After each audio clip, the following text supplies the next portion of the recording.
हे है छोटे जादूगार. साऊथच्या परिसरात गेला म्हणजे कंटेनर कुठूनही निघते. त्यामुळं हा एक मस्तपैकी गावरान शब्द तुम्हाला कळला. आपल्या रानात गेलं मग कुठे हुंदाळता येतंय. मिक्स टेस्ट कसं आहे शॉर्ट टेस्टिंग. प्रवासामध्ये डोंगरे मामा बरोबर असेल ना तर फुल ऑन टाइमपास होतो. फुल ऑन धमाल मस्ती. आता पाहिले असेल आपली मस्त अशी कालपासूनची जर्नी या ब्लॉग मध्ये कव्हर केली आहे. ब्लॉग थोडा मोठा झालाय बट बऱ्याचशा गोष्टी कव्हर केल्यात अहमदाबाद पासून पुण्यापर्यंतचा.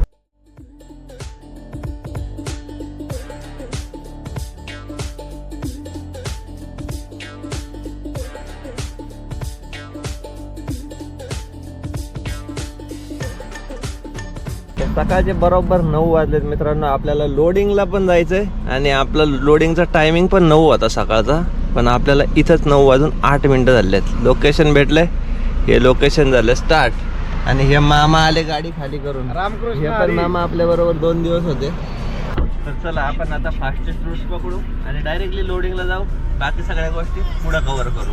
आपण आता सानंद वरतून हैदराबादचं बुकिंग कन्फर्म केलेलं आहे मित्रांनो. ऑफिस मधूनच हे बुकिंग आपल्याला काल भेटलं. मग रात्री मस्तपैकी आराम केला आणि आता सकाळी उठलो तर मामा राजकोट वरतून खाली करून आलते. विजू भाऊ तर कालच निघून गेले. विजू भाऊला मुंबईला जायचं होतं कारण त्यांना तिथून पुढचं एक बुकिंग होतं.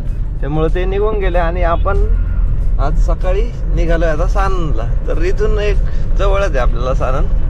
डायरेक्टली पोहोचूया लोडिंग पॉईंट वरती आणि तिथून लोडिंग करून घेऊ कारण कंटेनरची रिक्वायरमेंट होती. ऑफिसचं बुकिंग होतं. म्हणलं मग चला कन्फर्म झालंय. बाकी सगळ्या गोष्टी उरकल्यात. आता पोहोचूया लोडिंग पॉईंट वरती कारण ऑलरेडी आपल्याला उशीर झालाय. मस्त अशी जर्नी एन्जॉय करायला भेटणार आहे मित्रांनो. त्यामुळे ब्लॉग शेवटपर्यंत बघा आणि अजूनही चॅनलवरती नवीन असेल तर सबस्क्राईब करायला विसरू नका. लोकेशन पण संपलं. इथंच कंपनी आहे. हे असं मशीन आहे मसाज. तर बरोबर 1 वाजले मित्रांनो. आपली गाडी लोडिंग झाली. आपल्याला एकच टायमिंग सांगितलं होतं. तर आता पॅकिंग चालू आहे आतमध्ये. आपण आपलं लोकेशन सेट केलं आहे हैदराबादचं. मियापूरलाच जायचं आहे आपल्याला आणि सध्या हा रूट दाखवतोय सुरत आणि सुरतवरतून छत्रपती संभाजीनगर आणि नांदेड मार्गे हैदराबाद असा रूट दाखवतोय. मॅप सेट केला आहे. बरोबर 1200 किलोमीटरचं रनिंग आहे. आणि मित्रांनो आपल्या गाडीमध्ये जे मशीन आहे ना तर ते रिलॅक्सिंग चेअर आहे आणि तिचं वजन एक 300 किलोच्या आसपास असेल. हातानेच उचलून त्यांनी लोडिंग केली. तर किलोमीटर पण 0 करून घेतले. टँक पण फुल करून घेतलं आणि त्याबरोबर आपला फास्टॅगचा पण रिचार्ज मारून घेतलाय. आणि आपण आता पोहोचलोय मित्रांनो अहमदाबादच्या बायपासला. रिंग रोडला. बायपास रिंग रोड एकच झालं पण इकडून जायचं कारण आता 2 रोड आहेत. एक सिटी मधून पण जातो आणि एक इकडून पण जातो. तर ह्या रोड ट्राय केला कारण ह्या टायमिंगला इथं गर्दी नसणार आहे. त्यामुळे याचं टेन्शन नाही म्हणून बाहेरूनच घेतली गाडी. आणि आपल्याला रिंग रोडचा म्हणजे बायपासचा टोल पण लागत नाही. सरळ कार लेनली टाकायची आणि क्रॉस करून घ्यायचं. मस्त असं मित्रांनो आपला NE1चा प्रवास सुरू झालाय. अहमदाबाद वडोदरा हायवेचा. आणि त्याच्या बाजूला ही झाडं बघा ना कसली भारी लावलेली आहेत. येल्लो कलरची. त्यामुळे ते जरा वेगळं वाटतं की नाही. आपल्या इकडे शक्यतो हिरवीच झाडं बघायला भेटतात. हिरवी झाडं किंवा जास्तीत जास्त लाल म्हणलं तर मग गुलमोहराचं झाड. पण आता हे पिवळ्या कलरचं झाड आहे त्यामुळे जरा मस्त वाटतंय. रस्त्याच्या बाजूला असे सुशोभीकरण केल्यासारखं वाटतं की नाही मस्त. आणि रस्ता टोटली डांबरी आहे त्यामुळे गाडी काय धडधड घरघर करत नाही. ज्यावेळेस आपण NE4ला लागू ना म्हणजे आता हा वडोदऱ्यापर्यंत आहे आणि वडोदऱ्यावरतून आपल्याला लागतो दिल्ली मुंबई NE4. तर त्या हायवेला मित्रांनो मग गाडी थोडी घरघर करते कारण तो सिमेंटचा टोटली रोड आहे. हा 2 लेनचा आहे पण 3 लेन सर्रास वापरतात कारण ओव्हरटेकला तिकडली लेन कारवाले शक्यतो वापरतात. आता आपण पण वापरली पण त्या हायवेला पोहोचलं ना का त्याला डायरेक्टली 3 लेन 4 लेन हायवे आहे. त्यामुळे तिकडं पण प्रवास करता येतो. आणि जेव्हा अहमदाबाद टू मुंबई पुन्हा जी लाईन आहे इकडे येणारी तरकारीची वगैरे किंवा मग सरसाकता सगळ्या गाड्यांची तर जे काही पहिलं ट्रॅफिकचा प्रॉब्लेम होता ना तो आता बऱ्यापैकी कव्हर होत चाललाय कारण तो आता ऑलरेडी सुरतपर्यंत हायवे झालाय. आता राहिला फक्त महाराष्ट्राचाच पॅच. तो पण लवकरात लवकर कव्हर होऊन जाईल. तो कव्हर झाला तर मग मुंबई पुणे टू अहमदाबाद म्हणलं ना तर एक जास्तीत जास्त 12 तास थोड्या टायमिंग मध्येच आपण हे अंतर कव्हर करू शकतो. अहमदाबादची सिरीज फुल धमालदार झाली त्यामुळे तुम्हाला हे नक्कीच आवडले असेल. भरपूर छान असा रिस्पॉन्स आहे. भरपूर छान अशा कमेंट्स पण आहेत बरं का. सगळ्यांच्या कमेंट्स वाजले, बाकी मध्ये थोडा एडिटिंग वगैरे करायला टाइम भेटला, त्यामुळं मग ते सगळं टाइम टू टाइम अपडेट करून दिलं. आणि बऱ्यापैकी जेवढ्या कमेंटला रिप्लाय करायचं तेवढ्या नक्कीच केलेल्या आहेत. अजून भरभरून कमेंट करा, म्हणजे मी नक्कीच पुढं वाचल आणि तुम्हाला परत रिप्लाय देत जाईल. तुमच्या कमेंटचा रिप्लाय तुमच्या कमेंट खाली असतो बरं का मित्रांनो, तर तिथं जाऊन चेक करत चला. Welcome to NE4. तर मित्रांनो आपण हायवे सोडलाय, तो गेला स्ट्रेट वडोदऱ्याकडं आणि हा जाणार सरळ मुंबईकडं. तर NE4 तो होता NE1. तर आता हा स्ट्रेट आपल्याला सुरतपर्यंत घेऊन जाणारा रोड आहे आणि हा टोटली सिमेंटचा रोड आहे. तर हा पण खेचून घेऊ. बरोबर 4:45 वाजलेले पोहोचलो आपण टोल नाक्यावर. मस्त असा टोल नाका, भरपूर मोठा आहे की नाही. नॅशनल एक्सप्रेस वे असल्यामुळं काय टेन्शन नाही. आता सुरू झालेला आहे मार्च, त्यामुळे इथून पुढचे 4 महिने अशी गरमी जाणवल ना. इकडे ऑलरेडी अहमदाबादला गरमी सुरू झालेली आहे, कारण रात्री झोपायचं म्हणलं तरी पण गाडीमध्ये विदाऊट फॅन किंवा विदाऊट AC लावल्याशिवाय झोपच येत नाही. असे मच्छर फोडत होते 2 दिवस, बेकार मच्छर फोडतो बाबा. इकडे येत असाल ना अहमदाबादला आणि असलेल्या पार्किंगला जर गाडी लावत असाल तर ते अगरबत्तीची कॉईल आणि ते ओडोमॉस गाडीमध्येच ठेवा. बेकार मच्छर आहे तिथं, बेकार. आणि गरमी सुद्धा अशी जाणवते ना का रात्रीची अशी 1-2 वेळा गाडी कूल करून ठेवावं लागते. म्हणजे मध्येच उठायचं, AC ऑन करून गाडी थंड करायची, फॅन लावला तरी भरपूर गरम होत आहे. आणि आपण जो AC गाडी घेण्याचा डिसिजन घेतलाय ना, तर हा खरंच फायद्याचा ठरला. कारण इथून पुढचे 4 महिने आपल्याला 1% ॲव्हरेज कमी होईल, 1 किलोमीटरचा ॲव्हरेज कमी होईल. म्हणजे जी काही आपली गाडी 16-17चा ॲव्हरेज देत होती, समजा आता 16च देईल, पण प्रवासात थकवा जाणवणार नाही. कंटिन्युअसली आता इथून पुढे AC, फक्त रात्रीच्या टायमिंगला AC नाही वापरली जायची, बाकी दिवसा मस्त असं येईल. कारण साऊथ लाईनला चालायचं म्हणलं तर तिकडं पण भरपूर असं गरम होतं आणि इकडं जर कधी चुकून आलोच तर इकडं पण गरमी, आग ओकते आग. श्री श्याम रेस्टॉरंट आणि ही मामांची वाघीण. रात्रीचे वाजले 11 आणि हे 2 सूत्र परत आपल्याला भेटलेले. आपण यांना पाहिलं काही हरवलेले व्यक्ती आणि हे त्यांचे राखणदार, म्हणजे मामीने सोडलेले चेले.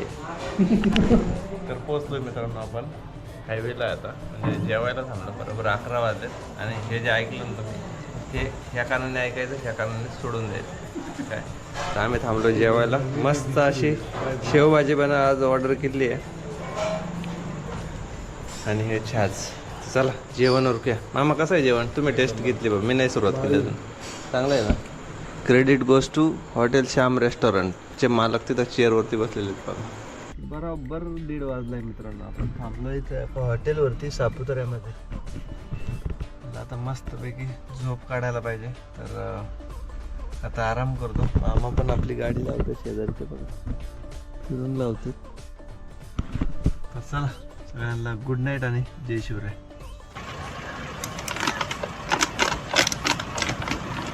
हे हे छोटे जादूगार यांच्या ढाब्यावरती आपण रात्री थांबलो होतो. काठियावाडी कन्हैया आणि आपल्या दोन्ही गाड्या समोरच उभ्या आहेत. तर सापुताऱ्याला आहे मित्रांनो आपण. फ्रेश वगैरे झालो म्हणलं आता इथून निघावा. चहा वगैरे घेतला हॉटेलला. चला हैदराबादची जर्नी करायची मस्त अशी, एन्जॉय करायला भेटणार तुम्हाला. मामा आणि आपली गाडी आज बरोबर असणार आहे. ते पुण्याला चाललेत आणि आपण निघालोय हैदराबादला.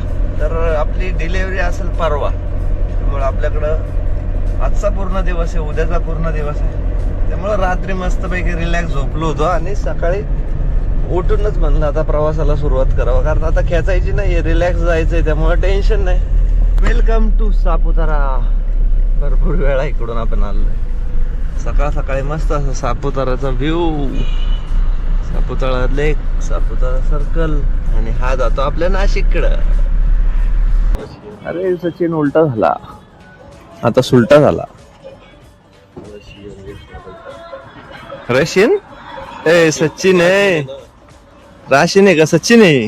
अरे काय बाबा, ते बघ तिथं बनलेले सचिन. तर आपण पोहोचलोय मित्रांनो सापुताऱ्याला आणि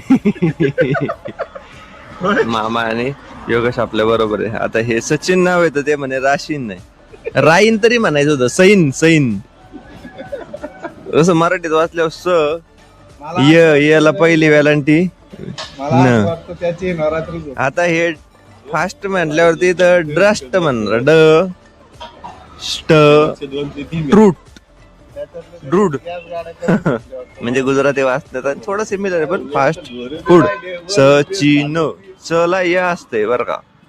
तुम्हाला गुजराती मी शिकवतो. मामा केम छे माझा माछे हा, तेवढंच येते आपल्याला. मस्त असं हॉटेल काठी बड़ा भाई ना रसोई करी थी. बडा भाई नो पोहे बनवानो छे. साऊथच्या परिसरात गेला म्हणजे कंटेनर कुठूनही निघते.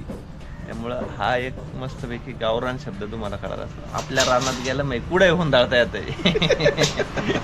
तर चला आलेत आपले पोहे. तर मस्तपैकी गरमा गरम पोहे दिलेत बाईने बरं का. तर याचा टेस्ट घेऊया याची.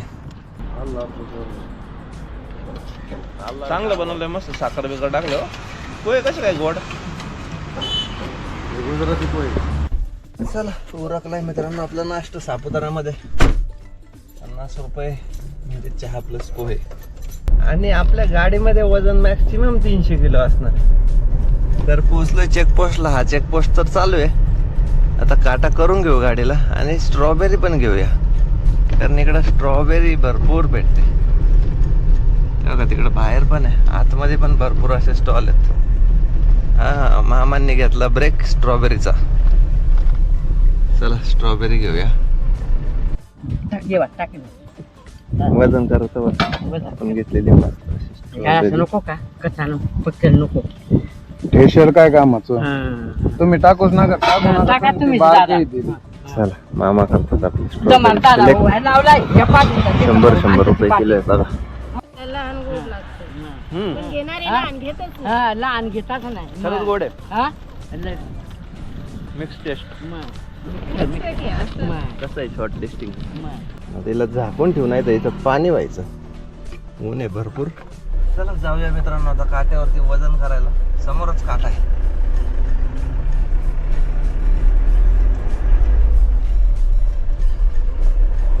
अंडरलोडचं टेन्शन नाही आपल्याला. बिंदास घालायची गाडी काट्यावर अंडरलोड असलं. 2190 लय वजन आपल्या गाडीमध्ये. हलका फुलका माल. 11:57 झालेत मित्रांनो. आपण पोहोचलोय नाशिकला. नाशिक रोड स्ट्रेट आणि हा धुळे हायवे. आणि किलोमीटर पण बघा 496 किलोमीटर आपलं टोटली रनिंग झालंय. Welcome to Nashik. बायपासला आहे नाशिकच्या.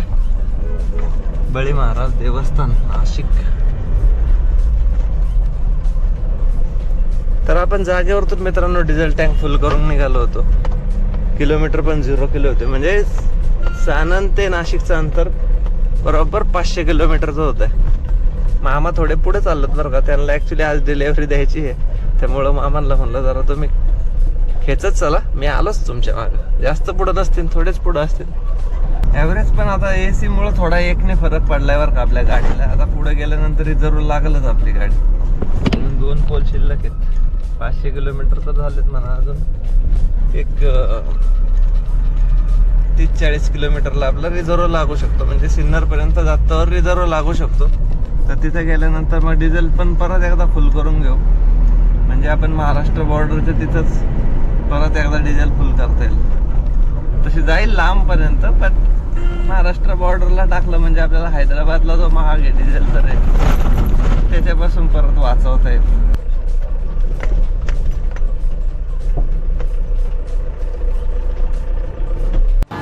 या मित्रांनो भगुल्यातलं वांग खायला. राजस्थानीला थांबलोय. तंदूर रोटी, 3 वांगी, तिघांच्या नावाची 3 वांगी. 1 2 3 वांग्यांना 3 वांगी दिली मामा. 3 वांग्यांना 3 वांगी दिली. कांदा बिले मत करीला होता. कांदा कांदा आपल्या इथूनच येतोय हो. चला पटापटा जेवून घ्या आता.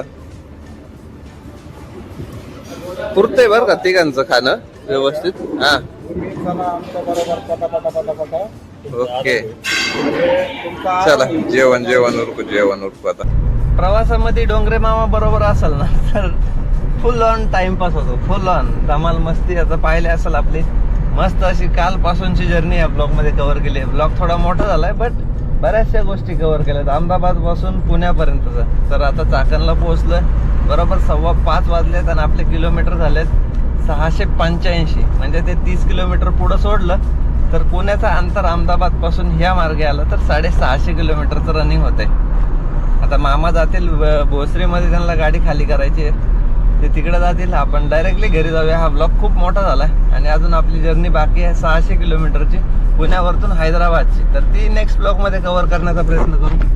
तर जस्ट पोहोचलोय चाकणला, बरोबर 5:15 झालेले आहेत. आता हे ट्रॅफिक लागल आणि पुण्यात पण 1-2 कामं होती, कारण हैदराबादला गेलं म्हणजे साऊथला गेल्यावरती तिथून कोणतं बुकिंग भेटेल काय माहीत नाही. कारण मागच्या वेळेस आपण हैदराबादला गेलो होतो त्यावेळेस आपल्याला तिथून मँगलोरचं बुकिंग भेटलं होतं आणि मँगलोरवरतून मग परत बँगलोरचं बुकिंग भेटलं आणि बँगलोरवरतून मग परत पुण्याला आलो होतो. असं मागच्या वेळेस घडलं होतं. त्यामुळं बोललो पहिलं पुण्यातली जी काही कामं पेंडिंग आहेत ती कव्हर करावा. आहे आपल्याकडे टाईम तर होऊन जातील. आज ती सगळ्या गोष्टी कव्हर करू आणि मग सकाळी स्टार्टर मारता येईल तर नेक्स्ट ब्लॉगमध्ये सुरुवात करता येईल. तर चला, हा ब्लॉग भरपूर मोठा झाला, कसा वाटला ते कमेंट करून नक्की सांगा आणि चॅनलवरती नवीन असेल तर सबस्क्राईब करायला विसरू नका. चला भेटूया नेक्स्ट ब्लॉगमध्ये. तोपर्यंत काळजी घ्या आणि जय शिवराय.